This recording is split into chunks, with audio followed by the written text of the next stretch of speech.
glass cleaning methods. So I was out there working just the other day, and as I'm working, as is often is the case, I'm sitting there thinking, okay, windows, they are a pain in the butt for everyone. It probably makes the top 5 list of problem areas of detailing or maintaining your car. So there's endless debate as to the best window cleaner cloths, and the best techniques. And so I posed a question on Facebook and Instagram, and now here you are watching it on YouTube, as to the 4th element that I think people don't think about or factor into the equation. It seems that the overwhelming response was technique.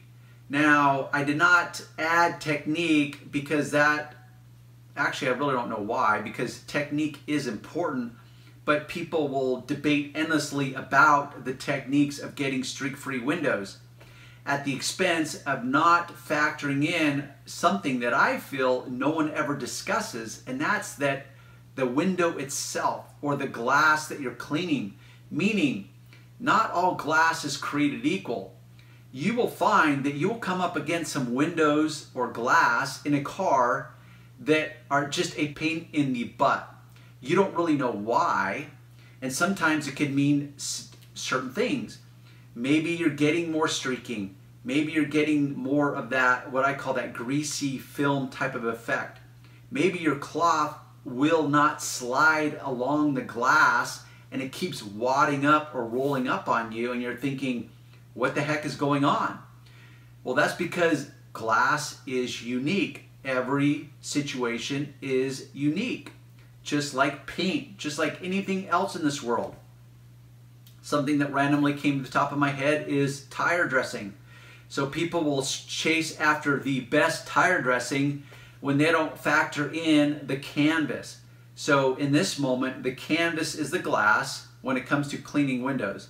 You've got to understand that not all glass is created equal. The solution is what are you going to do in response to what you're getting in the moment into trying to achieve the results that you want to get. So if the glass is being difficult, maybe you need to change your technique. Maybe you need to change your window cloth or the window cleaner, because you choose a response that's appropriate for the moment based on the desired outcome that you're trying to achieve. So like with tires, everyone talks about the best tire dressing, but no one ever discusses the fact that the tire itself, as in the sidewall, as in the way the tire is manufactured, the actual ingredients of the rubber compounds used to manufacture that tire will dramatically affect the results that any dressing will produce. But no one really talks about that. All they talk about is like, oh, use this tire dressing because it's the best.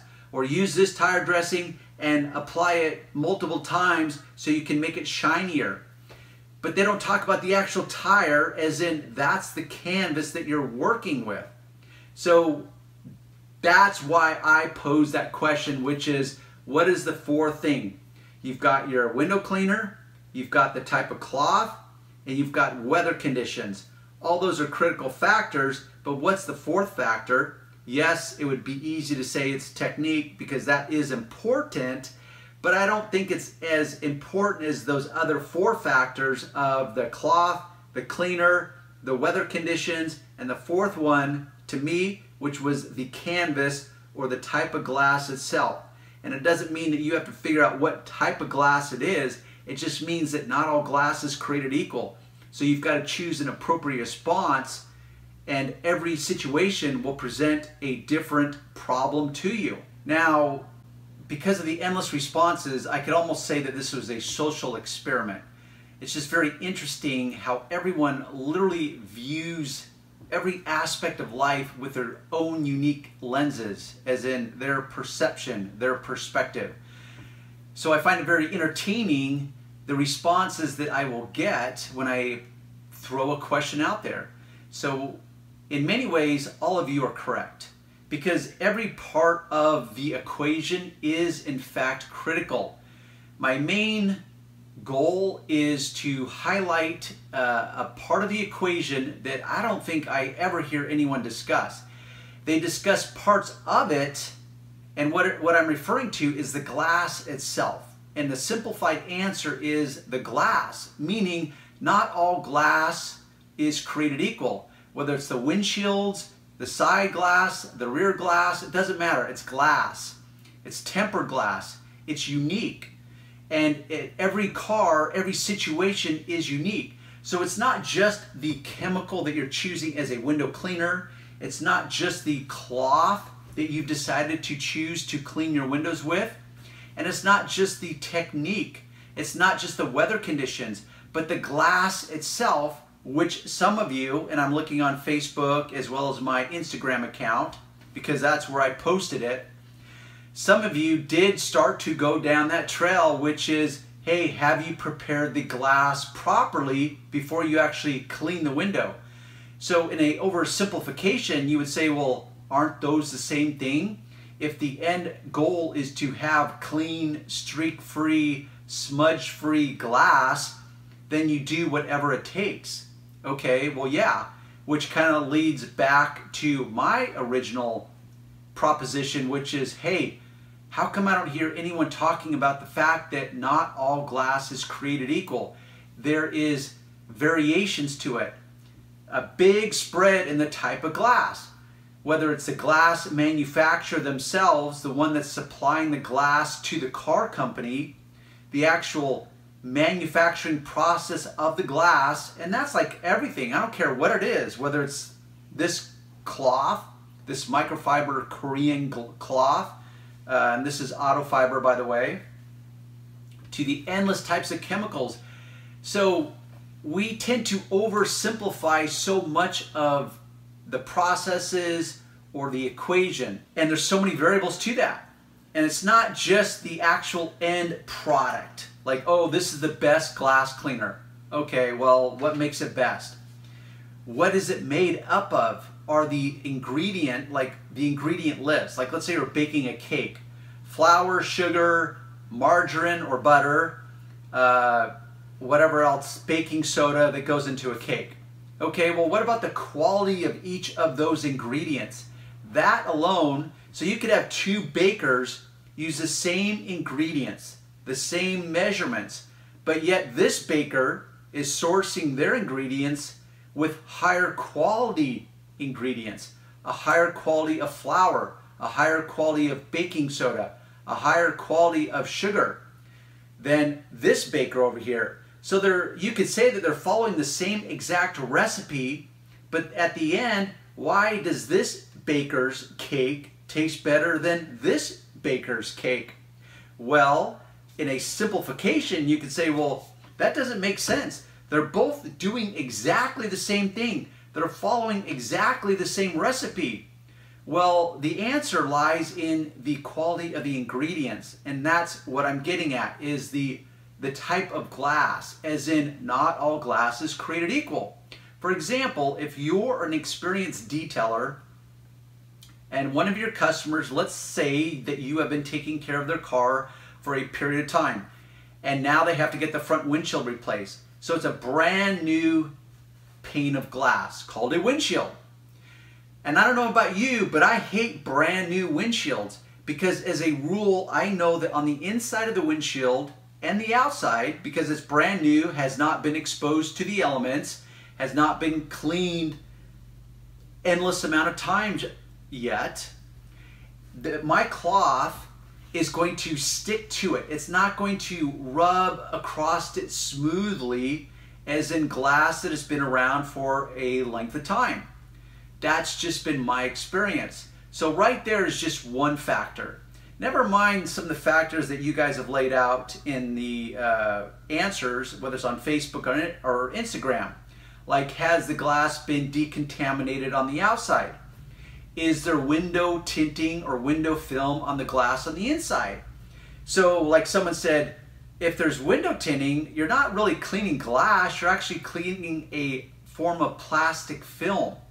Two different materials, which is a valid point, which goes back to my point, which is not all glass is created equal. So it's one thing to prep the glass for the long term, like let's say there's fallout, on the outside of the glass, which once again, right there's a difference. Inside versus outside. The outside of the glass is going to have to endure weather conditions that the inside of the glass will not. The inside of the glass will have to endure things that the outside will not. Outgassing of materials, maybe you're a smoker, fill in the blank. The inside is different than the outside. So the preparation process is going to be different than just the maintaining or the cleaning of the glass. So that is my explanation in 10,000 words or less. Is the glass itself is what I was looking for, because I never seem to hear anyone talk about it. So when I'm training guys, and in my own world myself, I don't have just one cloth that I will use to try to clean windows with. I do not just have one window cleaner or one product I try to finish windows with, because I know I have to make adjustments based on the weather conditions, the heat, direct sunlight versus shaded, and the glass itself. Do I find that the glass, like the rag wants to just grab onto the glass for who knows what reason? Even if I've decontaminated it, even if I've cleaned the inside very extensively and thoroughly with maybe some rubbing alcohol, my magic eraser, whatever, and now I go to clean it with some window cleaner, and the rag just grabs and it won't slide, and then maybe I switch to a different type of product in order to try to get a perfectly cleaned, smudge-free, streak-free window. So that's my answer, is the glass itself. It's not all created equal. And part of the reason I decided to shoot this video was because one of the guys I was consulting with halfway across the world, he was talking about trying to do high-end paint correction. And I feel that he was oversimplifying the moment, because he's making a comparison to pictures that he sees online or other people's Facebook page or wherever, and he sees these cars that look like the paint is flawless. Well, first off, pictures hide a lot. I could take a picture of a car randomly in my neighborhood, catch it in the right lighting, the right time of day, the right angle, and the paint will look flawless, when in fact I know it's completely trashed. So right there's a problem. If you're going to make judgments based on pictures to real life, that's never a good thing. Secondly, if you don't understand what I call the canvas, so to bring in this whole window moment, that's part of the canvas is the glass itself. You as a detailer or as a car owner will be limited based on the glass itself. Now you may not necessarily be limited, but maybe it will just be more challenging to produce the results that you actually want to produce. But when it comes to paint correction, you in fact could be limited, because there could be blemishes that are either underneath the clear coat, underneath the color or base coat, that you cannot fix from the top downward. So you can't fix bad prep work. You can't fix just poor quality of paint or poor quality of clear coat. Those are things you can't fix. So if the paint, the base coat or the color coat was applied with poor quality paint and applied with bad methods, never mind the clear coat being applied with poor quality of clear coat with bad methods, there's only so much that you're going to be able to do as a detailer. I don't care how much wet sanding you do or how developed your skills of wet sanding and polishing are, you're still limited by the canvas itself. And I think that's something that a lot of guys don't factor into the equation. So they see these pictures that are paraded around the internet and these testimonials about these 50-hour paint correction jobs or whatever, and they think, oh, that's what I want to chase after. I want to be one of those guys, which is fine, but what they're not factoring into the equation is the canvas, which is not every car is created equal. And specifically in this moment, I'm referring to two things: the glass in the context of cleaning windows, and paint correction and the paint itself. So, and I use the analogy of a surfer.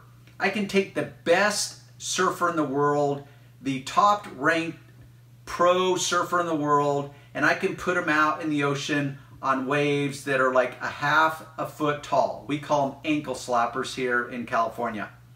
Okay, I don't care how good he is. There's nothing he can do with those kinds of waves. He's so limited by the waves itself. So in this analogy, the waves is the canvas. So I can take the best surfer and put him on some crappy ass waves. What is he gonna do? So I can take the best detailer with like skills that have been developed over 30 years and put him on a car that just has crappy ass paint. There's only so much he can do. So I can take the best window cleaner, whatever that means, the best window cleaning cloth, whatever that means, and put you on a car that the windows are just a pain in the ass for whatever reason. You've decontaminated them, you've polished them, but you're still finding that you're having difficulty producing completely clean, streak-free, smudge-free windows because you're limited by the glass or maybe the weather conditions. So that's my point. And once again, in now 20,000 words or less. So thanks for playing along, and hopefully I've kind of shed a little light on another topic of cleaning windows that perhaps has not been developed enough or talked about enough. Till next time.